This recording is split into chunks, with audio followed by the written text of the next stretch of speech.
Aliens for Breakfast by Stephanie Spinner and Jonathan Etra. 1. Mom, I hate these sneakers. Richard Bickerstaff was getting dressed for school. You picked them out yourself last week, sweetie, his mother called from the kitchen. Last week they were okay. Today I hate them. Richard frowned at his feet. Why had he ever chosen these dumb black high tops? He should have gotten red leather running shoes like Dorf's. They were cool. But then, Dorf was cool. He had just moved here. He'd only been in Richard's class for 2 days, but already the other kids were imitating him. They were copying his big smile, which showed off his perfect white teeth. And they were copying the way he dressed. On the first day he came to school, Dorf wore a red bowling shirt. It had his name, Dorf, spelled out on the pocket. The next day Richard's best friend, Henry, wore a bowling shirt. It had Sylvia stitched on the pocket. Everyone thought it was pretty great anyway. Richard poked around in his closet, which was full of old Space Lords of Gygrax-com-ICS. He didn't have a bowling shirt and he knew it. But he looked anyway. Richard, finish dressing or you won't have time for breakfast, called his mother. Hurry up. I have some new cereal for you to try. Richard found a clean shirt and put it on. I hate cereal, he said as he came into the kitchen. He scowled at his cereal bowl. It was full of strange little brightly colored shapes. And this stuff is looking at me, he added. All the strange little shapes had tiny silver. It's called Alien Crisp, said his mother. She poured some milk into Richard's bowl. I thought you'd like it, since you're such a Siffa fan. The little shapes seemed to grow as the milk touched them. Then everything in the bowl heaved and sighed. Richard put down his spoon. Mom, where did you find this stuff? It's alive. Richard, your imagination is getting out of hand, said his mother. It's a free sample. I found it in the mailbox. But it's moving. The milk is making it move. The milk is standing still. The cereal is moving. Well, wait until it stops moving. Then eat it, said Mrs. Bickerstaff. I have to get ready for work. Mrs. Bickerstaff was a lawyer. She almost never minded arguing. Except when she was in a hurry. Like now. I don't think it's cereal, muttered Richard as she hurried out of the kitchen. He picked up the cereal box. Alien Crisp it said on the front. Crunchy, munchy aliens in a box. Packed on the planet Ganob and rushed straight to you. Richard eyed his bowl. Everything in it had stopped moving. Then the milk gave a tiny splash. A round pink thing the color of chewed bubblegum started to climb up the side of the bowl. Amazed, Richard touched it with his spoon. Stop that! The words came directly into Richard's head. He put his spoon down very quickly. Then he took off his glasses and wiped them on his shirt sleeve. But when he put them back on, the thing was still there. What do you think you're doing? Asked the voice. Eating breakfast, answered Richard. Was a piece of cereal really talking to him? It was. I could use some breakfast myself, it said. It crawled out of the bowl and dropped onto the table. The trip really took it out of me. Richard finally found his voice. Who are you? He asked. Eric. Commander of the Interspace Brigade. Our goal, to wipe out cosmic troublemakers. Our record, 98% success. You're an alien? Squeaked Richard. All those books he'd read about kids meeting aliens.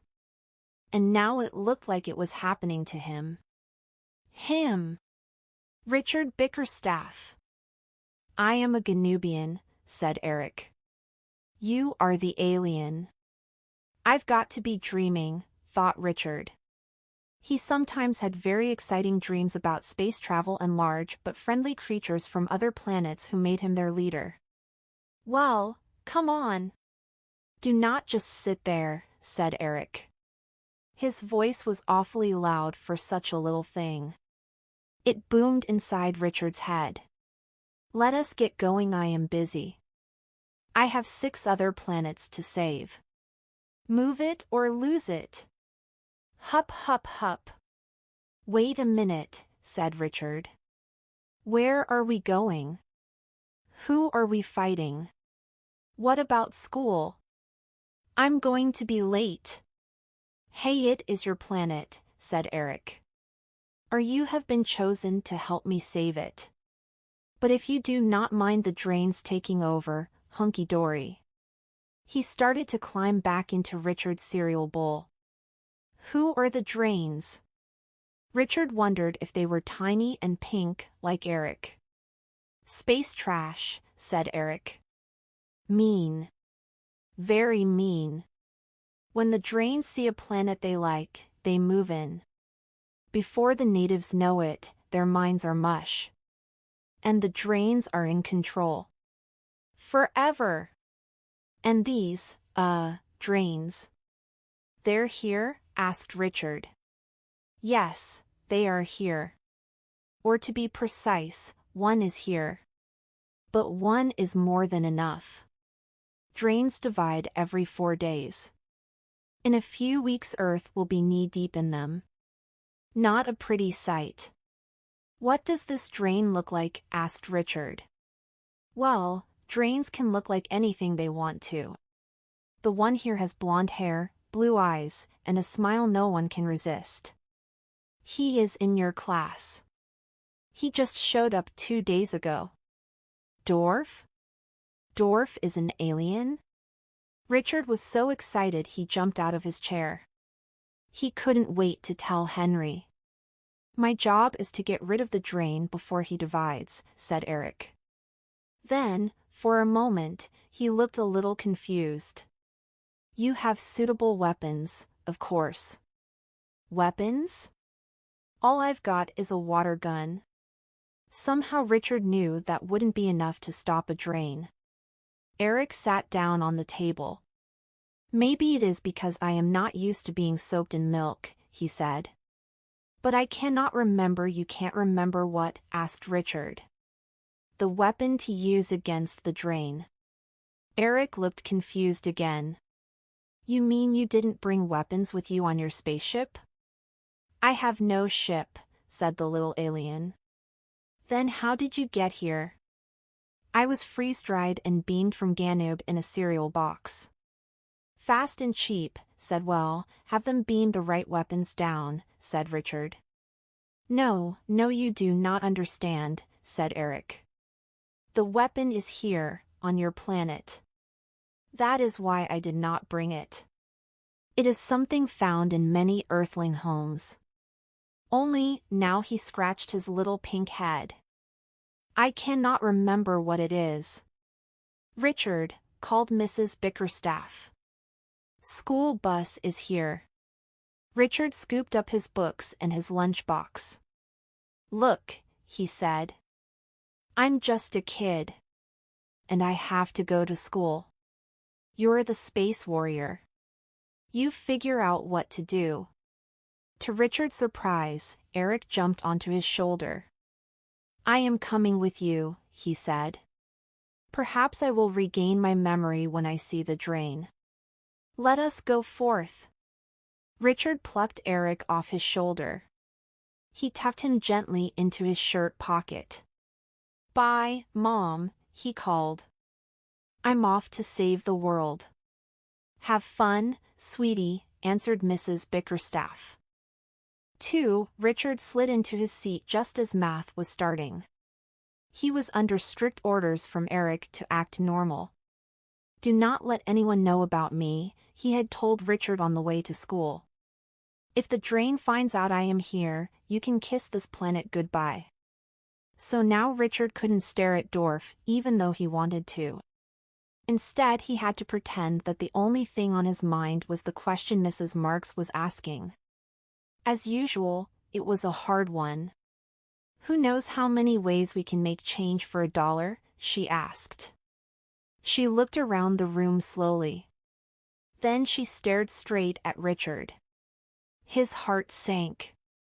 "Richard?" she asked.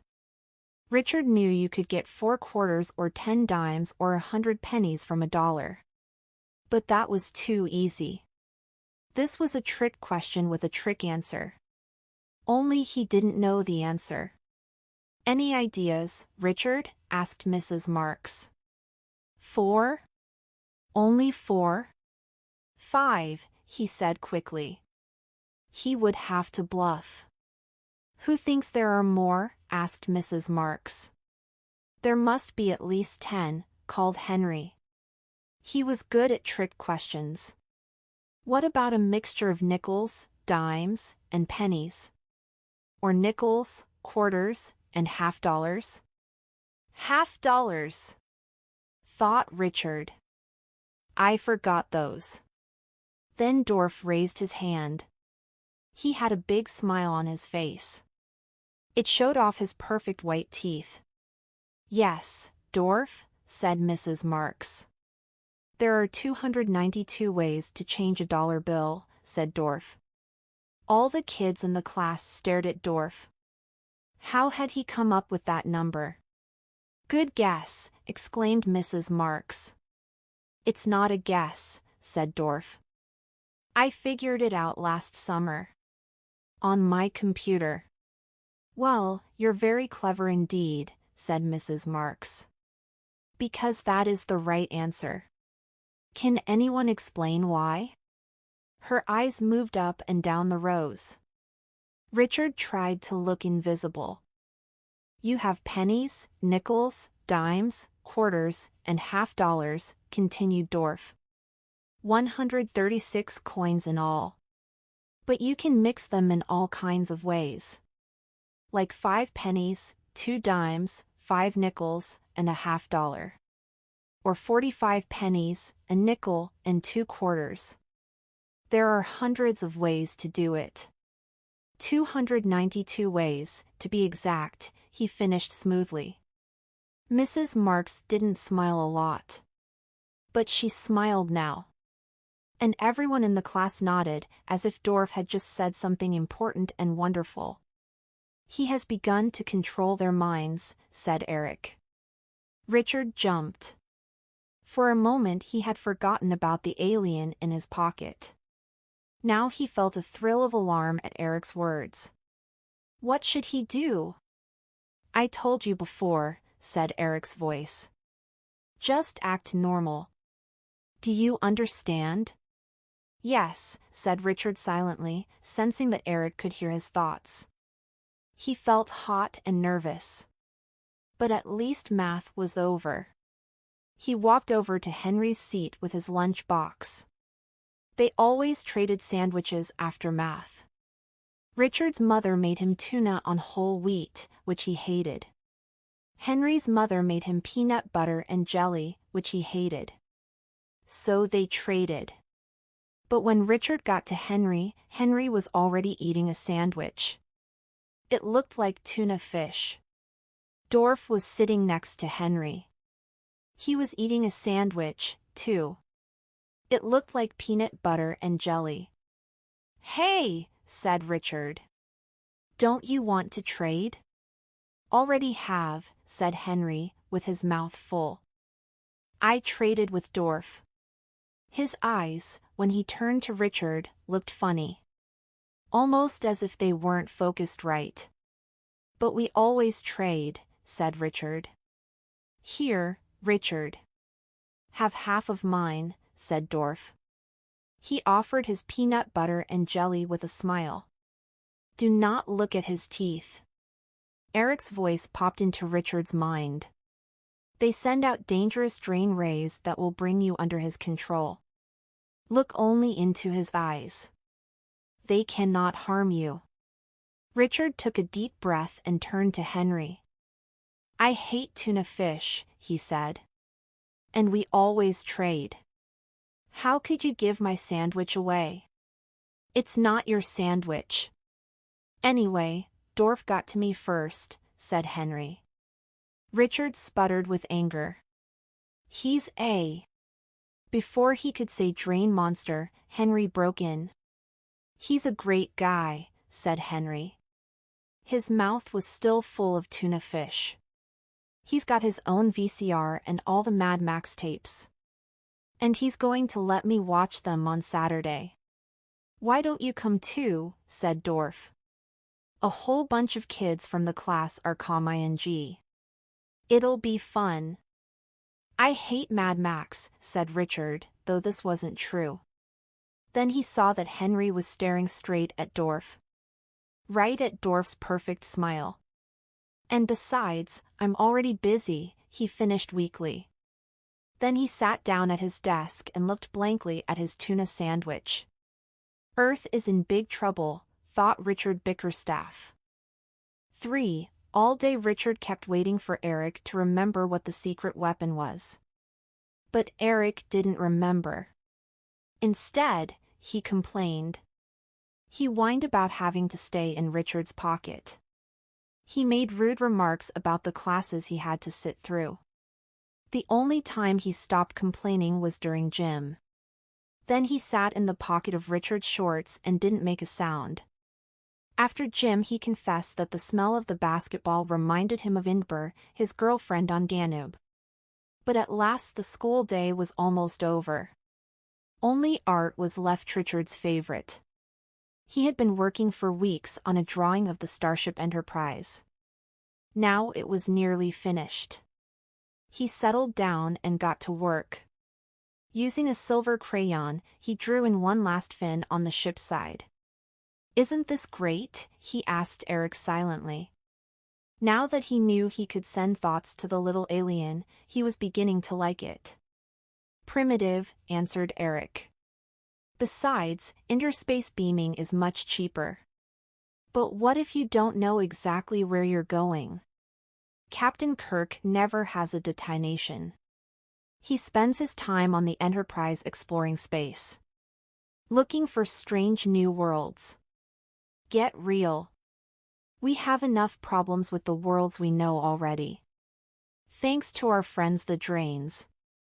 In case you had forgotten. Richard threw down his crayon. How could I forget, he said out loud. Too late, he remembered about sending the thought silently. What if someone in class heard him talking to himself?